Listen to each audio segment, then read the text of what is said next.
Olá pessoal do Rotas do Garimpo, tudo bem com vocês? Aqui é Ivan Pinheiro, mais um vídeo e dessa vez um pouco diferente dos vídeos que vocês estão acostumados a ver aqui no nosso canal. Hoje nós vamos abordar uma discussão que está acontecendo no Brasil, que é esse marco regulatório das criptomoedas, entendendo que o Rotas do Garimpo é um projeto de âmbito social, humanitário, para modernização do setor garimpeiro, e possuímos sim uma criptomoeda que já lançamos há 3, 4 anos atrás. Então eu acho importante a gente estar conversando aqui, principalmente com você que é membro do Rotas do Garimpo, que já conhece o nosso modelo de negócio, porque nós estamos na iminência de lançar algumas tecnologias que já eram para estar dentro da nossa comunidade, mas infelizmente, em função dessa possível normativa, regulamentação, PL que está para se aprovar no Congresso, nós seguramos, né, obviamente, para entender um pouco mais o que o mercado e o que as autarquia da CVM, o que o Banco Central, o que vai acontecer. Em todo caso, eu estou lendo uma matéria aqui na Cointelegraph, né, que foi publicada agora sobre esse assunto, e eles fizeram uma coisa muito interessante aqui. Eles fizeram um trabalho de entrevista para 21 empresas no Brasil de relativamente com grande porte. Eu não vou citar o nome das empresas, mas quem quiser a matéria, eu vou deixar essa matéria no link desse vídeo para vocês lerem na íntegra, e vou dar a minha opinião. Tenho até medo de fazer isso, porque no Brasil hoje, quem está acompanhando, né, as opiniões, temos que tomar muito cuidado com as opiniões que a gente emite. Então vamos lá, o que está acontecendo? O Brasil está regulamentando, ou tentando, ou passando por um processo regulatório das emissões de criptomoedas, para entender se essas emissões elas serão reguladas pela CVM, pela Câmara de Valores Imobiliários, e quais as consequências que isso vão trazer para o Brasil. E pelo que eu entendi nessa matéria, uma grande parte dessas empresas especialistas, empresas que já atuam no setor de criptoativos, uma grande parte acha que é importante a regulamentação. Eu, particularmente, acho importante a regulamentação. Porque tudo que não está regulado está irregular. E quando está irregular, você não consegue operar no mercado de maneira tranquila, né? A gente não consegue trabalhar de maneira tranquila e também não consegue atrair pessoas ou investidores para o seu projeto, uma vez que ele está irregular. É a mesma coisa que você ter um garimpo, não ter a licença e querer investidores. Não existe isso no mercado real, né? Um investidor que vai pôr o capital dele num garimpo ou numa mineradora, no mínimo, ele exige que a mineradora esteja apta a produzir. E ela só vai estar apta a produzir se ela estiver regular, se ela estiver com as licenças, se ela estiver cumprindo com as normas ambientais, se ela estiver com as licenças de operação, senão ela não consegue operar. Então o investidor não vai colocar o seu capital ali, porque corre o risco de ter uma fiscalização e fechar a operação. Então é esse o momento que gestores de projetos que possuem criptoativo ou exchanger, né, corretoras de criptomoeda, projetos que envolva blockchain, está prestando atenção no que o Banco Central, o nosso Congresso e a CVM, que é uma autarquia que regulamenta o mercado financeiro, pelo menos as normas do mercado financeiro, vão comentar, né? Estamos ansiosos para que isso aconteça. O que nós estamos vendo aqui, e eu particularmente eu tenho uma visão bem crítica nesse ponto de vista, é que, de uma forma geral, nós temos um histórico nacional de burocratização.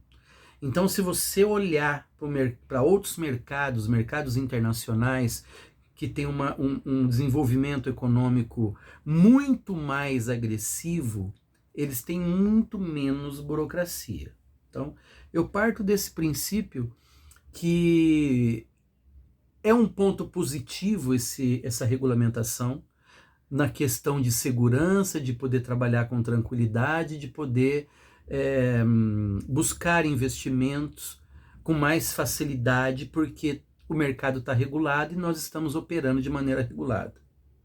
E, por outro lado, eu vejo que dependendo das condições que o mercado vai se apresentar, inúmeros investidores vão deixar de fazer seus investimentos no Brasil nesse setor de criptoativo ou de blockchain, porque o Brasil tem o seu histórico de burocracia, de dificuldade para se desenvolver qualquer coisa no Brasil, né? E posso comentar que até para você tirar uma licença ambiental para produzir uma mineração regular no Brasil, pode demorar até 6 anos. Até 6 anos, meu amigo. E o que eu estou falando, eu tenho prova. Eu tenho membros aqui, pessoas que ligam para a gente, que está 1 ano, 2 anos, 3 anos tentando uma licença ambiental e a SEMA não libera, e a prefeitura não libera, o estado não libera. Quer dizer, o governo federal geralmente é o processo mais fácil, que é a parte da requisição da concessão. Mas a operação da concessão, aí a pessoa fica aí nessa demora. O meu medo particular aqui, o meu receio, é que crie-se normativas que vão impedir de forma direta inúmeros projetos. Por quê? Por que eu penso isso? Porque eu enxergo que toda iniciativa, todo investimento, toda iniciativa, ela requer capital. Ela requer dinheiro inicial. Quando você é uma grande instituição financeira, quando você é um grande conglomerado empresarial, você pode ter uma ideia, você pode ter um projeto, você tem capital para se autofinanciar e para colocar aquela tua proposta no mercado. Agora, quando você é extremamente pequeno, como nós aqui da mineração, somos pequenininho, né? Nós não somos multinacionais no setor de mineração, somos garimpeiros, somos cooperativas, nós não temos linha de crédito. A blockchain, a tokenização, as criptomoedas, trabalhada de maneira séria, honesta, ela é uma alternativa de fomento no mercado.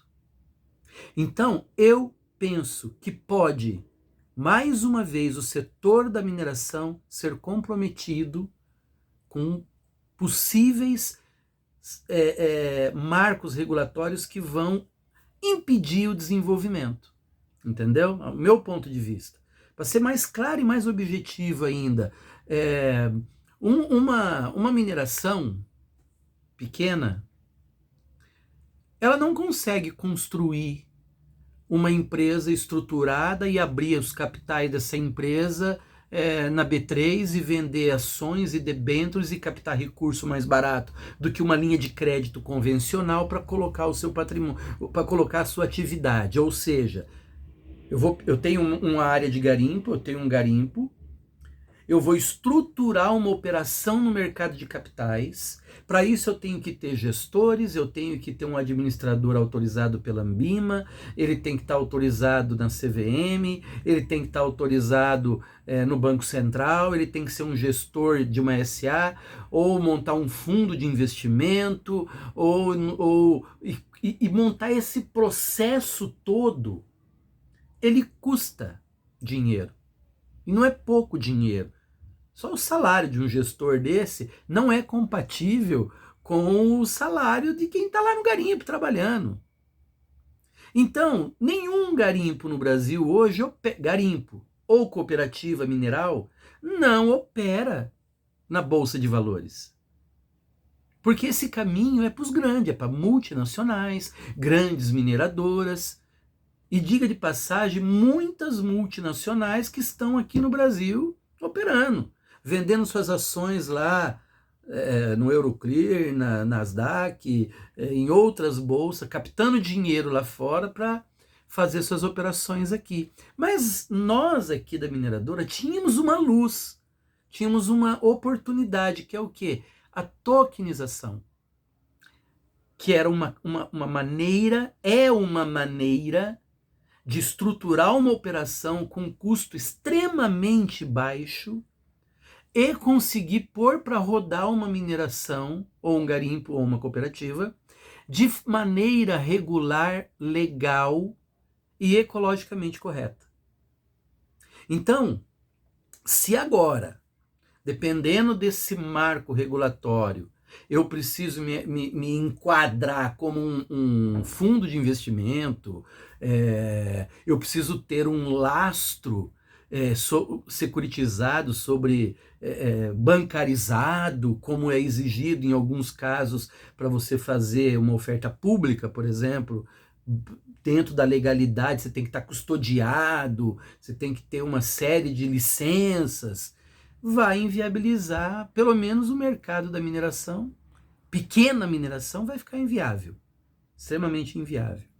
Então, eu estou observando aqui nessa matéria, que vai ficar na descrição desse vídeo, e peço que a nossa comunidade, todos os membros, deem uma lida, entendam o que está acontecendo, que uma parte quer necessita dessa regulamentação e uma parte está preocupada, inclusive comentando aqui que se o contexto da blockchain é a disruptura, e é por isso que ela cresceu no mundo, porque ela desburocratiza uma infinidade de processos, inclusive do intermediador, né? Eu transmito um Bitcoin para qualquer pessoa no mundo sem precisar da intermediação de banco central, de corretora e etc. No momento que você começa a regulamentar, centralizar, não faz mais sentido uma blockchain. Eu não vejo sentido. É melhor abandonar as criptomoedas e voltar para o processo normal, né? Ou seja, os garimpos vão continuar ilegal. Os garimpos não vão, a não ser que o governo, de alguma maneira, fale, não, está na hora de fomentar o garimpo. Porque não existe como regular um garimpo ou trabalhar de maneira legal, com sustentabilidade, sem recurso. Esse é o papel do Estado. O papel do Estado é colocar o recurso para que a gente possa se enquadrar nas normas. Mas isso não existe no Brasil. Não tem linha de crédito, não tem fomento institucional, né? Então, o profissional da área da mineração, o garimpeiro, ele tem que se virar, ele tem que buscar investidor, ele tem que criar uma alternativa para poder pôr a operação dele para rodar. A blockchain é uma luz no fim do túnel. As operações as possibilidades aumentaram e os custos diminuíram, dando acesso a um número maior de pessoas, ou de empresas, ou de profissionais. Então, essa visão é que nós temos receio de que com essa regulamentação, que vai favorecer um lado desse processo, possa travar o outro lado. A exemplo, né? Um exemplo. O que é uma exchanger hoje? As primeiras exchanges, aonde surgiram? Pequenas startups de tecnologia. Que papel que faz uma exchange? Não é de uma corretora? Agora, uma corretora não é uma pequena empresa. Uma corretora ela tem que ter lastro, ela tem que ter CVM, ela tem que ter gestores, ela tem que ter toda uma estruturação que você pode observar, que eu acredito que no Brasil hoje já tenha mais exchange do que corretoras. Por quê? Porque as exchanges, ela é uma tecnologia de fácil acesso. Por isso que popularizou, por isso que as criptomoedas no mundo se tornaram o que é. E movimentam bilhões e trilhões de dólares, porque houve a desburocratização. É mais fácil você abrir uma corretora, exchanger, do que abrir um banco, do que você ter um banco. E é nessa proporção que de dificuldade. Eu, para abrir um banco, eu tenho que ter autorização do Banco Central, eu tenho que passar pelo Comitê Financeiro do país, eu tenho que ter milhões de capital depositado no Banco Central, eu tenho que ter toda uma estruturação financeira, entendeu? E esse processo prova-se que no Brasil você tem quantos grandes bancos? 4. Entre 2 praticamente é do governo federal, Caixa Econômica e Banco do Brasil, certo? O resto são alguns bancos, Itaú, Bradesco, Santander, né? Nós temos alguns bancos que poderia ter mais competitividade no mercado, mas é muito difícil você competir com esses grandes bancos, é muito difícil. Aí surgiram o que? Os white label, surgiram as fintechs financeiras, os bancos digitais, e começou a criar novas opções. Hoje nós temos bancos que fazem o mesmo serviço de banco com taxa zero, né? Com taxa zero, outro modelo de negócio. Então eu vejo que a criptomoeda, a blockchain, os projetos de criptomoeda estão passando por um momento muito delicado. E temos que tomar muito cuidado para não destruir o grande mercado que o Brasil é. Claro que essas iniciativas para coibir, impedir e regulamentar, para não acontecer a lavagem de dinheiro, branqueamento de capitais, né, ocultação patrimonial. É claro que isso é necessário para o nosso país. Eu sou a favor, o Rotas do Garimpo é a favor de ter tudo de maneira clara. Mas voltamos a ter que pensar. O conceito da blockchain é a disruptura, é a desburocratização e a globalização da atividade. Se tudo ficar centralizado, o que vai acontecer, eu acredito, que muitos investimentos vão sair do Brasil, vão sair do país e vão para outros países, que é o que acontece na grande maioria do caso, né? Ok? Então, pessoal, eu vou deixar essa matéria para vocês darem uma lida. Eu dei o meu ponto de vista aqui superficial, porque nós não temos ainda publicado nem a PL, nós não sabemos nem o projeto de lei se foi aprovado e o que vai ser aprovado no Congresso, e muito menos ainda temos a posição da CVM, que vai posicionar ainda, né? Então vamos aguardar essa posição e ver como que o nosso mercado vai se comportar, para também entender como o Rotas do Garimpo vai, aqui pessoalmente falando para a nossa comunidade, como que nós vamos nos posicionar em relação à tecnologia da RDG Coin, ok? Pessoal, eu sou Ivan Pinheiro, mais um vídeo aqui do canal Rotas do Garimpo. Se você não está inscrito, se inscreva no canal, divulgue, dê o seu like para engajar esse vídeo, e estamos aqui à disposição para quem quiser. Entre em contato através das redes sociais ou do nosso e-mail, ok? Um abraço a todos e até o próximo vídeo.